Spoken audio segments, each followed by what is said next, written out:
Bonjour à tous et bienvenue dans cette nouvelle vidéo. Aujourd'hui on va s'intéresser à un logo qui m'a toujours intrigué. Je l'ai jamais réellement trop compris, donc ça va être le moment idéal pour se pencher dessus et peut-être enfin pouvoir le comprendre. Allez, c'est parti.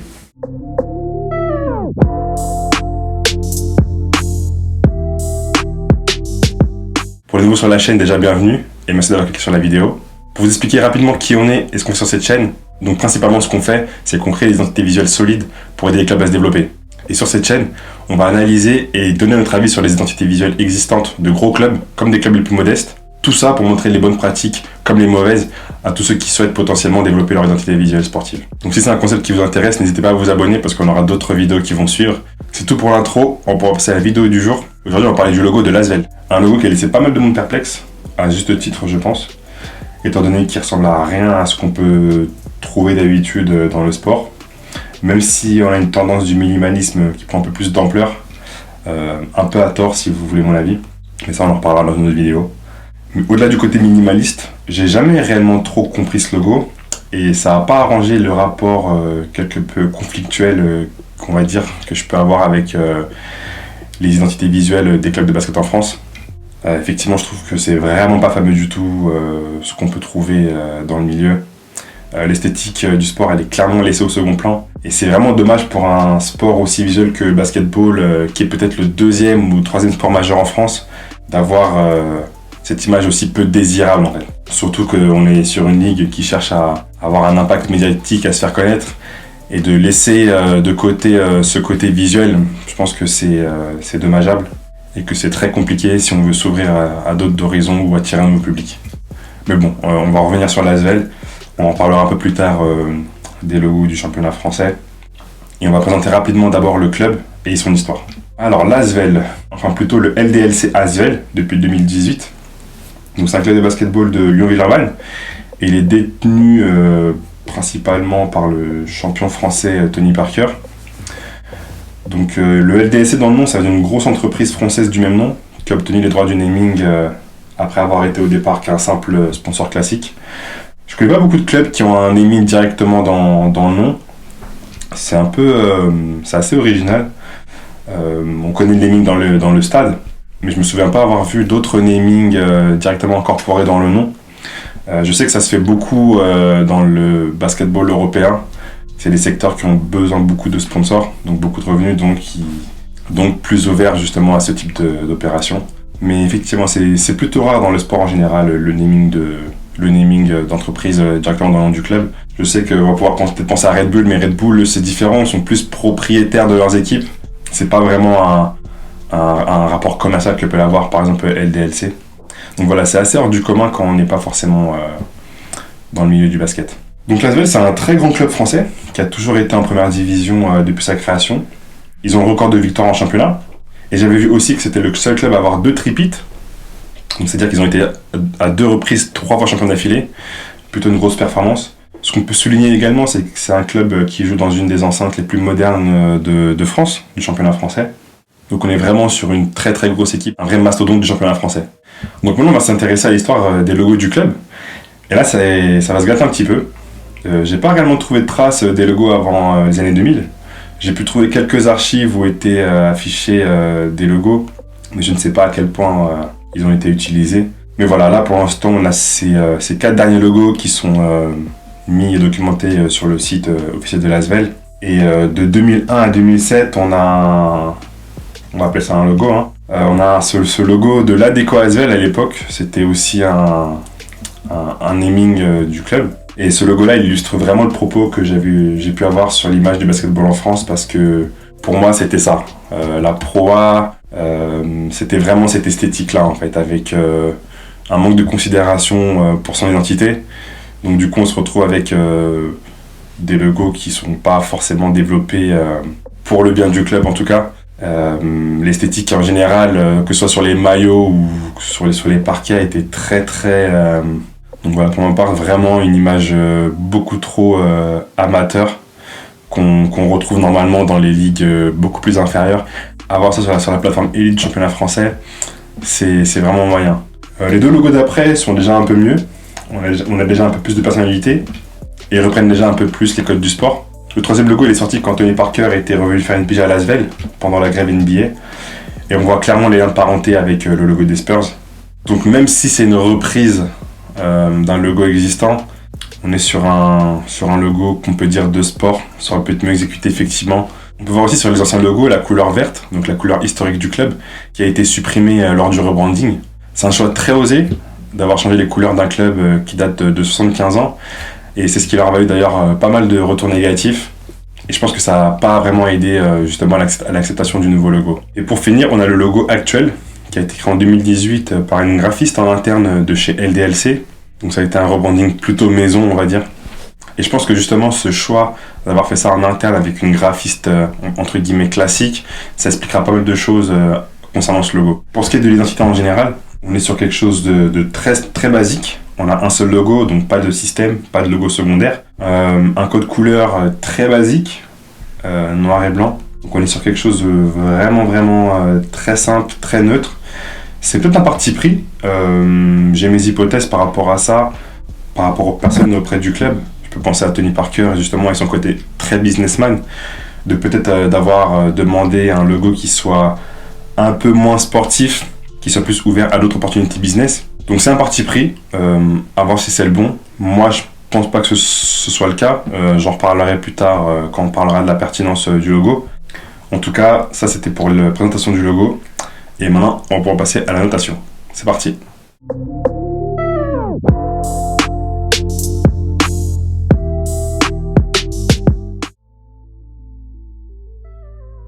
Alors pour la simplicité, pour le coup techniquement, au premier abord, on peut dire qu'il est très simple. C'est un logo simple avec une ligne, mais ça va être au niveau de la compréhension qui va être très compliqué. Je vais m'expliquer. On aurait pu dire qu'il était très simple si on savait ce qu'on avait devant nous. Or moi personnellement, j'ai dû avoir les explications pour comprendre ce que j'avais devant moi. J'avais essayé de deviner à l'époque, d'essayer de retrouver les lettres de l'ASVEL ou les lettres de LDLC, mais en lisant les explications, c'était pas forcément ça.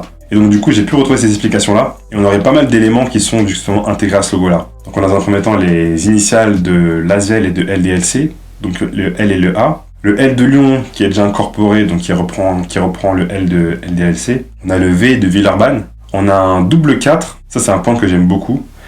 C'est un double 4 qui rend hommage à deux joueurs historiques de l'ASVEL. Je suis désolé, j'ai pas les noms. Mais voilà pour les éléments qu'on retrouve dans ce logo, en dehors des trois autres points que j'ai pu souligner, et qui sont très pertinents d'ailleurs, justement pour, en plus de ces éléments, évoquer ce côté sportif. On a ce logo vertical donc, qui reprend... d'après les expressions du site, le mouvement du jump, donc du saut pour apporter la verticalité. On a cet éclair qu'on peut effectivement voir pour voilà, ce côté sportif dynamique. Et troisième point qui a été souligné, et ça j'aime beaucoup aussi, c'est l'absence de référence basket, les absences faciles de basket, donc que ce soit le filet ou le ballon.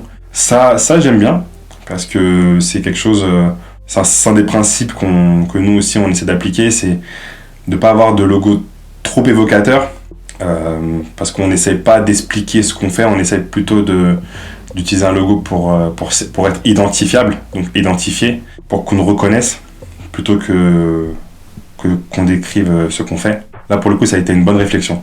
Donc vraiment pas mal de choses. Donc je tiens à dire déjà bravo à Alexandra de LDC d'avoir réussi à emboîter toute cette symbolique dans ce logo.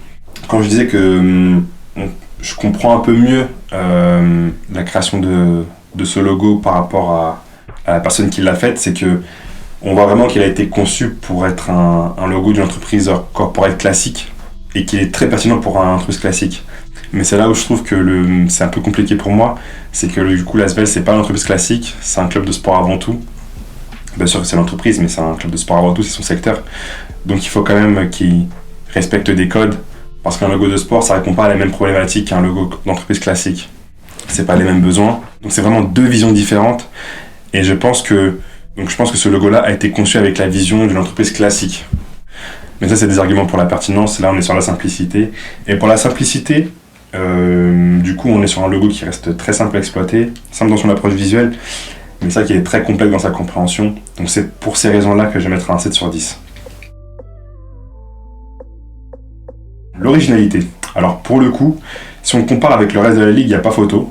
Et même si je trouve que c'est pas forcément un logo pertinent pour un club de basket, Ils ont eu le mérite de prendre une direction différente et ça c'est très bien, on peut que saluer. Là on peut voir les autres logos de la ligue qui sont à jour il me semble cette année ou l'année dernière.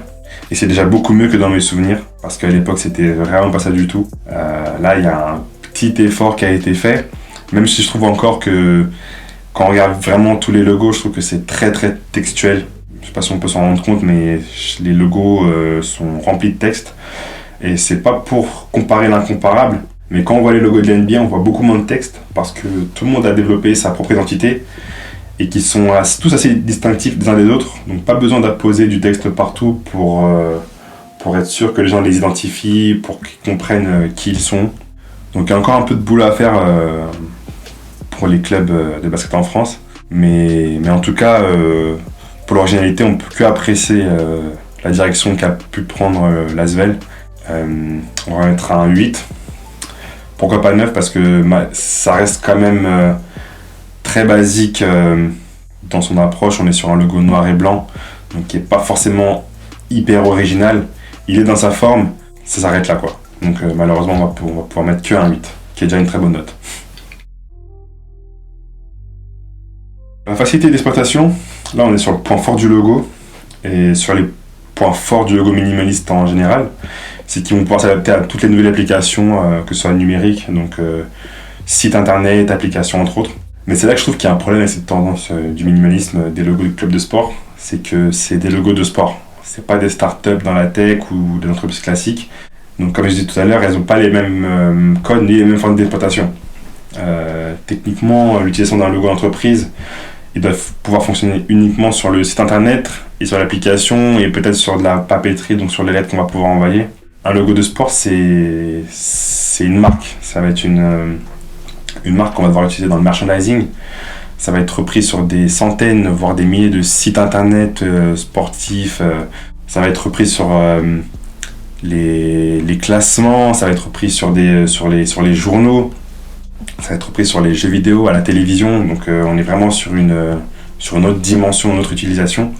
Ces logos minimalistes-là, dans le milieu du sport, on voit vite leurs limites. On peut voir par exemple celui de logo de Nantes, qui justement avec ce logo minimaliste manque de visibilité sur les supports, que ce soit sur les classements, sur internet ou sur les journaux, sur les jeux vidéo.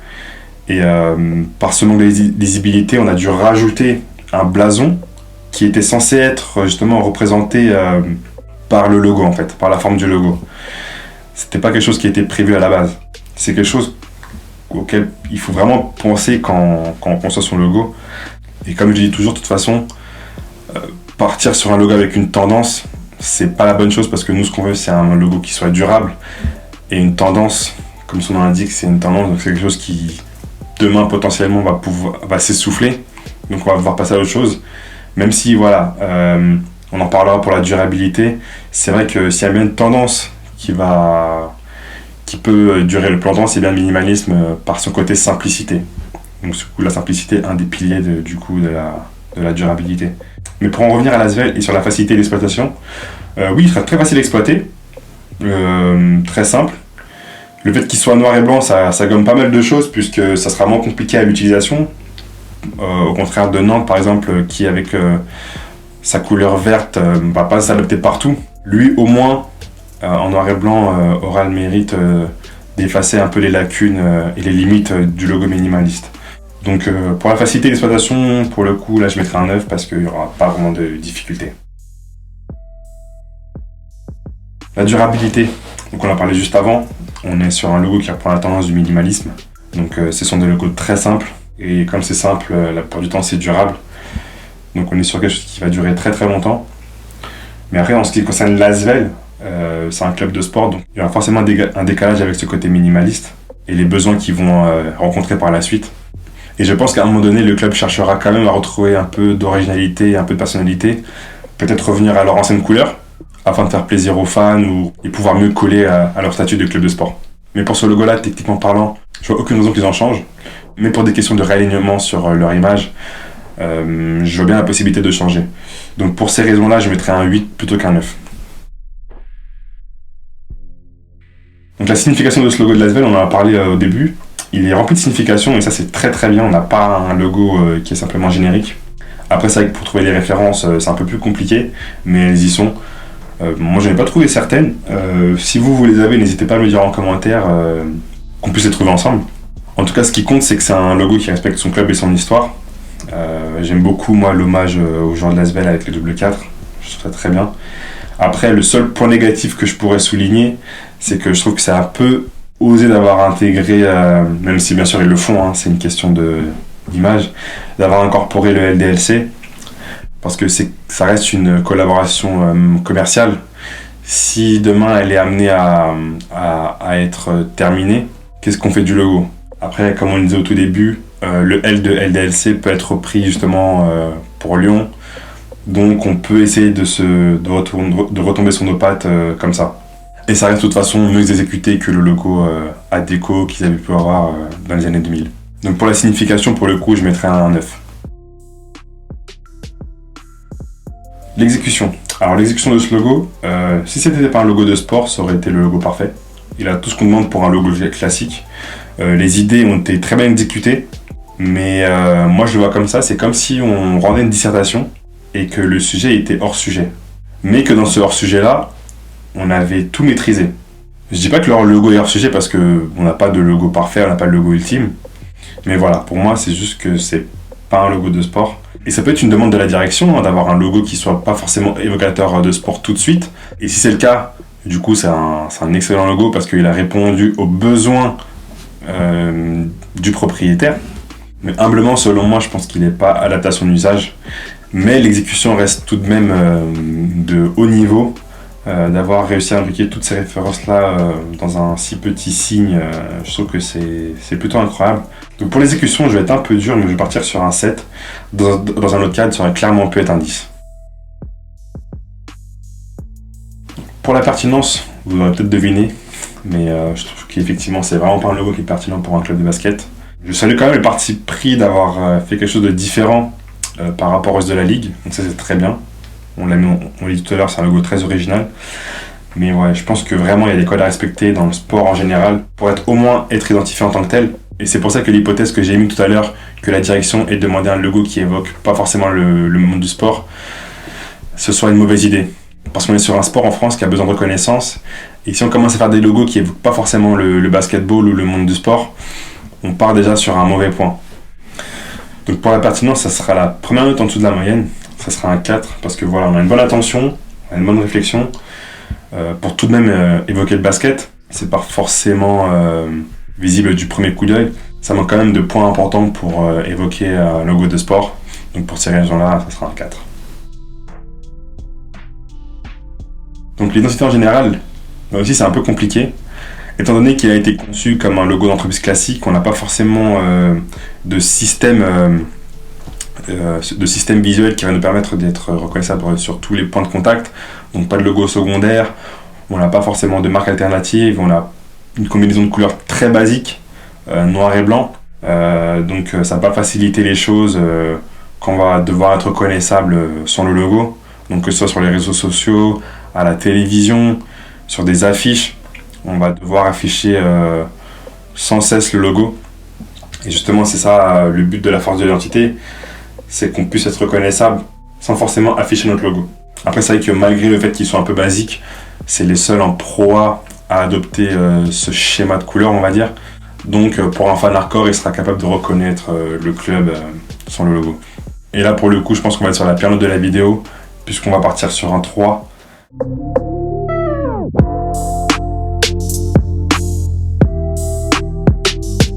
Et donc pour récapituler les notes rapidement, on va être sur 7 sur la simplicité, 7 sur l'originalité, 9 sur la facilité d'utilisation, 8 sur la durabilité, 9 sur la signification, 7 sur l'exécution, 4 sur la pertinence et comme on l'a dit, 3 sur la force de l'identité. Ce qui nous fait une note globale de 10,4 et ça colle vraiment à ce qu'on a pu dire au début. C'est vraiment un logo qui a été réfléchi comme une entreprise classique. Donc une entreprise classique, elle n'a pas besoin forcément de logo secondaire ou autre. On voit de plus en plus de marques adopter des marques secondaires du coup pour s'adapter à différents supports. Et c'est encore plus pertinent dans le sport pour pouvoir être efficace dans tous les points de contact, que ce soit textile, équipement, télévision. Donc c'est dommage parce qu'on a vraiment un manque de personnalité sportive et au final on a ce rendu très corporate. D'ailleurs justement en regardant ici le maillot, on a l'impression qu'on est sur le logo de l'équipementier plutôt que celui du club. C'est peut-être déjà l'emplacement, mais voilà ce qu'on peut ressentir quand on le voit d'un coup d'œil comme ça, et surtout pour quelqu'un qui s'y connaît pas forcément en sport, on peut justement penser à un logo d'une marque équipementier. Mais sinon, comme les premières parties de notes le montrent, et comme je disais aussi au début, le logo, c'est un très bon logo en soi, c'est juste que je pense qu'il n'est pas au bon endroit, et du coup c'est ce qui fait qu'il retombe très bas au niveau de la note, qui se place justement en troisième place sur notre série actuelle derrière celui des Clippers. Donc voilà, c'est tout pour le logo de l'Asvel. J'espère que ça vous a plu. N'hésitez pas à le dire en commentaire. Si c'est un logo qui vous plaît, n'hésitez pas d'ailleurs à donner vos notes si vous avez envie de participer. En tout cas, nous, c'est un plaisir de pouvoir faire ce genre de contenu, de pouvoir aider des personnes qui souhaitent justement développer leur identité sportive et qui comprennent justement l'importance d'en développer et de la cultiver. Donc c'était tout pour moi, je vous dis à la prochaine. Ciao!